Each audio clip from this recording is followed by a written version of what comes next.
Sabi nila ang bahaghari ay simbolo ng pag-asa, makulay, maganda, at kahanga-hanga.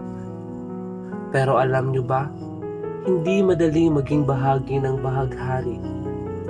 Dati pilit kong kinukubli ang tunay kong kulay.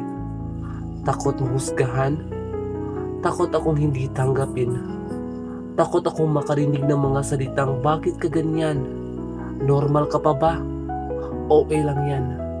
Kaya araw-araw akong nagsusuot ng maskara. Tumatawa kahit nasasaktan, tahimik kahit gustong sumigaw, at nagkukunwaring iba para tanggap sa mundo. Pero nakakapagod palang magpanggap. Isang araw habang nakatingin ako sa ulan, matapos ang bagyo, may nakita akong bahaghari at doon ko naisip, hindi naman pala iisang kulay ang bumubuo nito. Magkakaiba sila, may pula, may asul, may dilaw. Pero pag pinagsama-sama, nagiging maganda. Parang tayo, hindi kailangan pare-pareho para maging mahalaga. Hindi kailangan magbago para matawag na tama. Doon ko unti-unting natanggap ang sarili ko. Oo, parte ako ng bahaghari. Hindi iyon nakakahiya. Ang nakakahiya ay mamuhay sa kasinungalingan dahil sa takot sa opinyon ng iba. Ngayon, natutunan kong magsalita.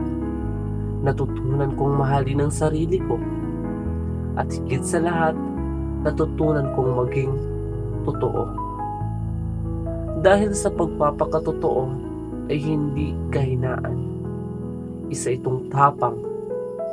Oo, mahirap maging sarili minsan. Mahirap lumaban sa mga mapanghusga. Mahirap tumayo sa mundong maraming hindi nakakaunawa. Pero, mas mahirap mabuhay na hindi ikaw ang tunay na ikaw. Kaya, kung may isang taong natatakot magpakita ng tunay niyang kulay, sana maalala mo ito. Ang bahaghari ay hindi binubuo ng isang kulay lamang, at ang mundo ay mas gumaganda kapag may mga taong handang magpakatotoo. Ako, hindi na ako nagtatago ngayon dahil natutunan ko ang tunay kong kulay. Ako ay bahagi rin ng magandang mundo.